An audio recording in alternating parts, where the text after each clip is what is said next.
Assalamualaikum warahmatullahi taala wabarakatuh. Bismillahirrahmanirrahim. Alhamdulillahirabbil alamin. Wassalatu wassalamu ala asyrafil anbiya'i wal mursalin sayyidina Muhammadin wa ala alihi wa sahbihi ajma'in.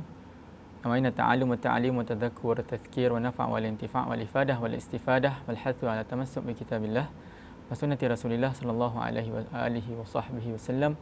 Wa du'a'u lil huda dalalah al khair tuqa wajillahi ta'ala qurbihi wa mardatihi wa thawabi subhanahu wa ta'ala. Rabbi shrah li sadri wa yassir li amri wahlul 'uqdatam min lisani yafqahu qawli. Subhanaka la ilma lana illa ma 'allamtana innaka antal alimul hakim. Amma ba'd. Alhamdulillah, syukur kita kehadrat ilahi, syukur kita kepada Allah Subhanahu wa taala dapat kita bertemu sekali lagi dalam sesi Mari Beringat, di mana kita saling ingat mengingati di antara satu sama lain di atas perkara kebaikan dan ketakwaan kepada Allah Subhanahu wa taala, agar sama-sama kita meraih manfaatnya sesuai dengan firman Allah Subhanahu wa taala, fadzakir fa inna dzikra tanfa'ul mu'minin.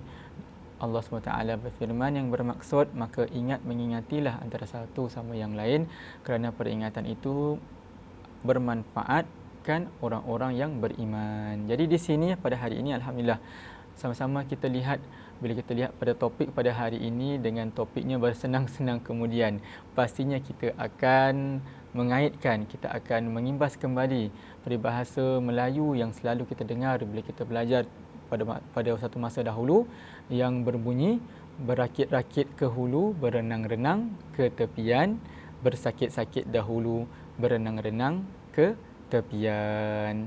Jadi kita selalu dengar yang peribahasa sebegini yang bermaksud bahawasanya manusia itu akan mengalami susah payah di dalam hidupnya sebelum dia mengalami kesenangan di dalam hidupnya. Ini satu lumrah manusia yang setiap daripada kita akan melaluinya. Kita pasti akan mengalami kesusahan, kita pasti akan mengalami kepayahan. Allah Subhanahu wa taala berfirman dalam surah Al-Balad ayat yang ketiga, ayat yang keempat. Qala Allah taala laqad khalaqnal insana fi kabad. Bermaksud dalam ayat Al-Balad ini, ayat yang keempat, sesungguhnya kami telah menciptakan manusia di dalam susah payah, yakni dalam mengalami kesulitan, dalam mengalami kepayahan dalam hidupnya di dunia maupun di akhirat. Setiap fasa kehidupan kita itu kita akan mengalami kesulitan, kepayahan. Kita akan mengalami banyak benda yang akan menyusahkan kita.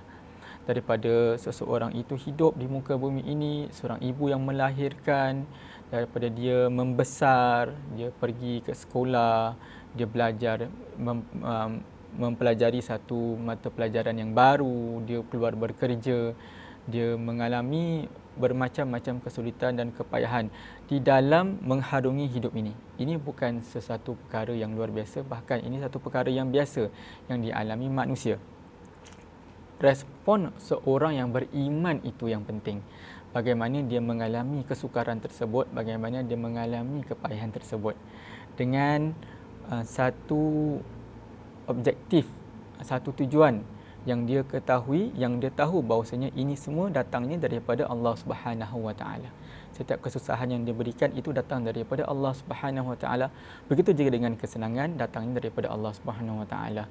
Dan apakah respon kita? Apakah yang perlu kita tindak balas sebagai orang yang beriman di dalam mengalami kesusahan ini? Rasulullah sallallahu alaihi wasallam telah bersabda di dalam sebuah hadis, ajaban li amril mu'min inna amrahu kullahu khair wa laysa dzaka li ahadin illa lil mu'min in asabathu sarra syakar fakana khairan lah wa in asabathu darra sabar fakana khairan lah. Rasulullah sallallahu alaihi wasallam telah bersabda dalam hadis ini, sungguh menakjubkan keadaan seorang mukmin. Sangat ajaib keadaan orang yang beriman. Seluruhnya urusannya itu baik.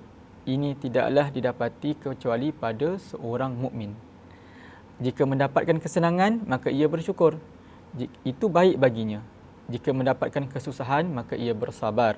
Itu pun baik baginya. Hadis ini diriwayatkan oleh Imam Muslim.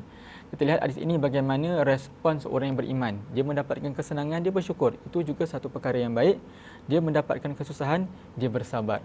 Itu juga perkara yang baik. Dan ini adalah ciri-ciri orang yang beriman, yang sentiasa bersyukur kepada Allah Subhanahu wa taala di atas setiap kesenangan yang diberikan dan sentiasa bersabar di dalam setiap ujian, setiap kesusahan yang dialaminya.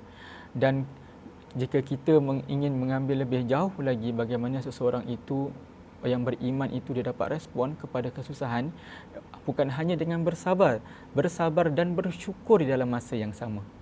Maknanya kita bukan dapat kesenangan je kita bersyukur, tapi bila kita dapat kesusahan, kita bersabar dan bersyukur di dalam masa yang sama. Kerana apa? Kerana kita diingatkan oleh Allah Subhanahu Wa Taala di dalam ujian kita, di dalam kesusahan kita, kita diingatkan, alhamdulillah Allah masih sayang aku, alhamdulillah Allah masih pelihara aku, Allah bagi ujian dekat aku sebab Allah sayang. Sebab itu kita dalam bersabar, kita bersyukur dalam masa yang sama. Ini adalah respon yang paling baik. Bukan hanya dia bersyukur pada kesenangan, tetapi dia juga bersabar dan bersyukur pada kesusahan yang dialami. Dan terakhir sekali kita lihat janji Allah Subhanahu Wa Taala dalam surah Asy-Syarah. Dalam surah Asy-Syarah atau nama yang lainnya Al-Insyirah ataupun surah Alam Nashrah Laka Sadrak. Dalam ayat ini Allah Subhanahu Wa Taala berfirman, fa inna ma'al usri yusra. Inna ma'al usri yusra. Ayat yang selalu masyhur, yang selalu kita dengar, yang dibacakan oleh kita sendiri, oleh para imam dalam salat dan sebagainya, dalam mengingatkan kita bahawasanya Allah SWT berfirman dalam ayat ini yang bermaksud sesungguhnya fa inna ma'al usri, pada setiap kesusahan, yusra, ada kesenangan. Dan diulangi ayat ini, ayat yang seterusnya, inna ma'al usri, sesungguhnya pada setiap kesusahan itu yusra, ada kesenangan. Bila kita lihat, ini adalah janji Allah SWT yang pasti pada kita. Pada setiap kesusahan akan ada kesenangan. Tetapi bila diulangi ayat ini 2 kali, apakah di antara hikmah yang kita boleh pelajar? Apakah di antara faedah yang boleh kita pelajar daripada ayat ini? Ini yang telah kita ambil faedah, manfaat ayat ini daripada guru-guru kami. Bahawasanya bila Allah menyebutkan 2 kali al-usri, kesusahan, dengan 2 kali yusra, kesenangan.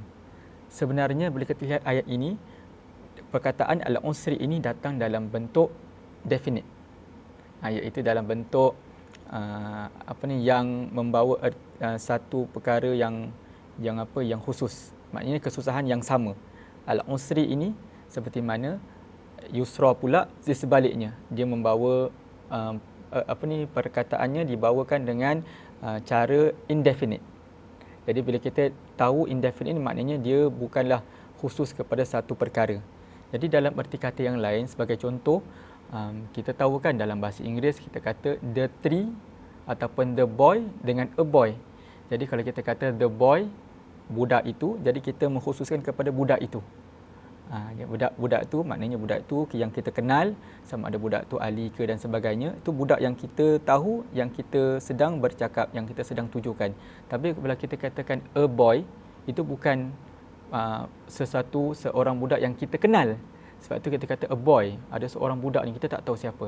Jadi dalam erti kata, bila kita kata al-usri ni, itu menunjukkan kesusahan yang sama pada ayat yang pertama dan ayat yang kedua. Fa inna ma'al usri yusra, inna ma'al usri yusra. Maknanya usri ini satu kesusahan yang sama, yang bila kita dapat kesusahan itu. Tapi bila kita mendengar ayat yusra, bila datang dengan 2 kali, fa inna ma'al usri yusra, kemudian inna ma'al usri yusra, ini menunjukkan ada 2 kesenangan yang akan bakal kita dapat dan bukan satu kesenangan.